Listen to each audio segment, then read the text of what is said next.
গত বছরের জুনে যুক্তরাষ্ট্র ইরানের পারমাণবিক স্থাপনায় বোমা হামলা চালানোর কয়েক ঘন্টার মাথায় টিভি অনুষ্ঠান সানডে শোতে উপস্থিত হয়েছিলেন মার্কিন ভাইস প্রেসিডেন্ট জেডি ভ্যান্স। সেখানে তিনি ওই অভিযানকে সফল হিসেবে তুলে ধরেন। ভ্যান্স ওই অভিযান নিয়ে এতটাই উচ্ছ্বসিত ছিলেন যে 1 মিনিটের কম সময়ের মধ্যে 4 বার তার মুখ থেকে অবিশ্বাস্য বা অবিশ্বাস্যভাবে শব্দটি উচ্চারিত হয়। সিএনএন জানিয়েছে, ট্রাম্প গত জানুয়ারিতে ভেনেজুয়েলার প্রেসিডেন্ট নিকোলাস মাদুরোকে তুলে নিতে অভিযান চালানোর কয়েক ঘন্টার মধ্যে জেডি ভ্যান্স সামাজিক যোগাযোগ মাধ্যম এক্সে কঠোরভাবে সে অভিযানকে বৈধ হিসেবে সমর্থন করেছিলেন। তবে এবার ইরানে হামলার 2 সপ্তাহ হয়ে যাওয়ার পরও ভ্যান্সকে এখন পর্যন্ত প্রকাশ্য সমর্থন দিতে দেখা যায়নি।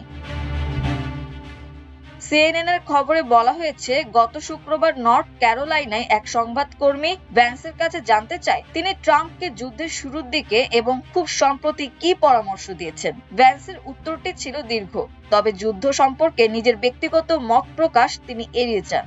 ভ্যান্স বলেন, আমি আপনাদের হতাশ করতে চাই না, কিন্তু আমি এখানে এসে ঈশ্বর ও সবার সামনে বলবো না যে সেই গোপন কক্ষে ঠিক কি বলেছিলাম। ইরান হামলার সময় ট্রাম্প একটি পর্যবেক্ষণ কক্ষে বসে পুরো ঘটনাটি দেখেছিলেন। এই কক্ষকে সিচুয়েশন রুম বলা হয়ে থাকে। ভ্যান্সের আগের মন্তব্যগুলো ঘাটলে দেখা যায় তিনি অন্য দেশের ওপর হস্তক্ষেপ না করাকে সমর্থন করেন। সিনেটর থাকাকালে 2023 সালে ভ্যান্স একটি মন্তব্য প্রতিবেদন লিখেছিলেন। সেখানে তিনি যুক্তি দেখিয়েছিলেন যে ট্রাম্পকে মোটা দাগে সফল প্রেসিডেন্ট বলা যায় কারণ তিনি যুদ্ধে জড়াননি। 2024 সালে তিনি বলেন, ইরানের সঙ্গে যুদ্ধ যুক্তরাষ্ট্রের স্বার্থ সংশ্লিষ্ট নয়, এতে অনেক সম্পদের ক্ষয়ক্ষতি হবে। ভ্যান্স বলতে থাকেন, এর একটি কারণ হলো আমি জেলে যেতে চাই না, আর একটি কারণ হলো আমি মনে করি যুক্তরাষ্ট্রের প্রেসিডেন্টকে তার পরামর্শদাতাদের সঙ্গে কথা বলতে দেওয়া জরুরি যতক্ষণ পর্যন্ত না সেই পরামর্শদাতারা তাদের কথা মার্কিন সংবাদ মাধ্যমে প্রকাশ না করেন। এ এক অদ্ভুত উত্তর, তবে এর মধ্য দিয়ে পরিষ্কারভাবে বোঝা যায় যে ভ্যান্স এই বিষয়ে নিজেকে কিভাবে এড়াচ্ছেন। ইরান যুদ্ধ শেষ হওয়ার পর এখন পর্যন্ত ভ্যান্সের সবচেয়ে উল্লেখযোগ্য মন্তব্যগুলো হলো যুদ্ধ দীর্ঘস্থায়ী হবে না বলে নিশ্চয়তা দেওয়া। ইরান যুদ্ধকে ভ্যান্স যে দৃঢ়ভাবে প্রকাশ্য সমর্থন দেননি তা শুরু থেকে চোখে পড়ছিল, এখন তা আরো স্পষ্ট হয়ে উঠছে। সিএনএন এর খবরে বলা হয়েছে, ভ্যান্স শুরুতে মধ্যপ্রাচ্যে নতুন যুদ্ধে জড়ানোর বিরুদ্ধে বলেছিলেন, কিন্তু পরে তিনি যখন বুঝতে পারলেন যে ট্রাম্প সেনা অভিযানকে সমর্থন করছেন তখন তিনি অবস্থান বদল করেন এবং প্রেসিডেন্টকে দ্রুত ও কঠোর হামলা চালাতে উৎসাহিত করেন। ভ্যান্সের আগের মন্তব্যগুলো ঘাটলে দেখা যায় তিনি অন্য দেশের ওপর হস্তক্ষেপ না করাকে সমর্থন করেন। গত জানুয়ারিতে ভেনেজুয়েলায় অভিযানের পর ভ্যান্স দ্রুত সামাজিক যোগাযোগ মাধ্যম এক্সে পোস্ট দিয়ে ট্রাম্প প্রশাসনের পক্ষে মন্তব্য করেছিলেন, কিন্তু ইরানের যুদ্ধ শুরু হওয়ার পর গত 2 সপ্তাহে তিনি সামাজিক যোগাযোগ মাধ্যমে খুব একটা কথা বলছেন না। যুদ্ধ শুরু হওয়ার পর তার ব্যক্তিগত অ্যাকাউন্টে মাত্র 8টি পোস্ট করা হয়েছে। সিনেটর থাকাকালে 2023 সালে ভ্যান্স একটি মন্তব্য প্রতিবেদন লিখেছিলেন। সেখানে তিনি যুক্তি দেখিয়েছিলেন যে ট্রাম্পকে মোটা দাগে সফল প্রেসিডেন্ট বলা যায় কারণ তিনি যুদ্ধে জড়াননি। 2024 সালে তিনি বলেন, ইরানের সঙ্গে যুদ্ধ যুক্তরাষ্ট্রের স্বার্থ সংশ্লিষ্ট নয়, এতে অনেক সম্পদের ক্ষয়ক্ষতি হবে।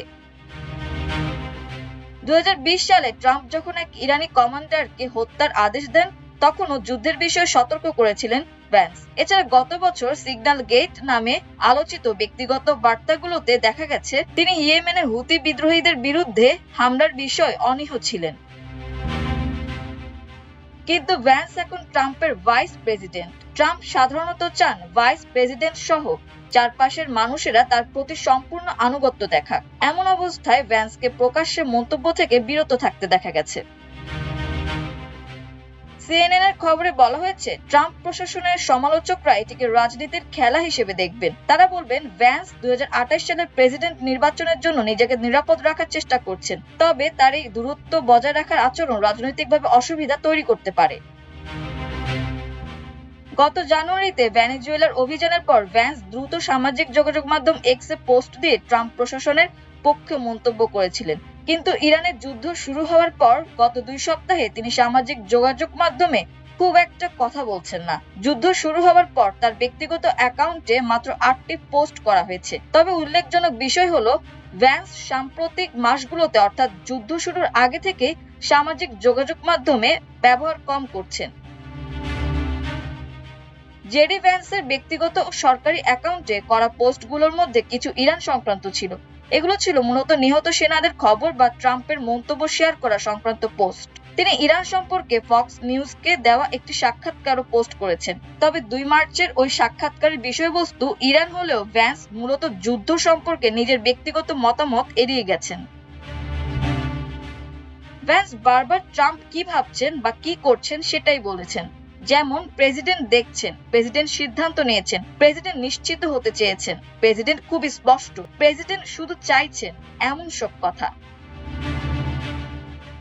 একদিক থেকে এটি ভ্যান্সের কাজেরই অঙ্গ, কারণ তাকে প্রেসিডেন্টের মতামতই তুলে ধরতে হয়। কিন্তু জুনে তার অবস্থান এমন ছিল না। তখন ইরানের পারমাণবিক কর্মসূচির ওপর হামলার পর তিনি অনেক বেশি নিজের ব্যক্তিগত মত ও মনোভাব নিয়ে কথা বলেছিলেন। এবার ইরান যুদ্ধ শুরু হওয়ার পর ফক্স টেলিভিশনকে দেওয়া সাক্ষাৎকারে ভ্যান্স আশ্বাস দেন, এই যুদ্ধ ইরাক ও আফগানিস্তানের মতো কয়েক দশক ধরে চলবে না। এর বাইরে তিনি ইরান নিয়ে প্রকাশ্যে খুব কমই মন্তব্য করেছেন। গত সোমবার international association of fire fighters এর এক অনুষ্ঠানে দেওয়া বক্তৃতায় তিনি শুধু সংক্ষেপে নিহত সেনা সদস্যদের কথা উল্লেখ করেছেন। আর শুক্রবার নর্থ ক্যারোলাইনায় দেওয়া তার বক্তৃতায় বড় অংশ জুড়ে ছিল অর্থনীতি। ভ্যান্সের বিষয়ে ট্রাম্প ও মার্কিন প্রতিরক্ষা মন্ত্রী পিট হেগসেথের কাছে জানতে চাওয়া হয়েছিল। দুজনের কেউই খুব জোর দিয়ে অস্বীকার করেনি যে ভ্যান্সের অবস্থান প্রেসিডেন্টের থেকে কিছুটা আলাদা।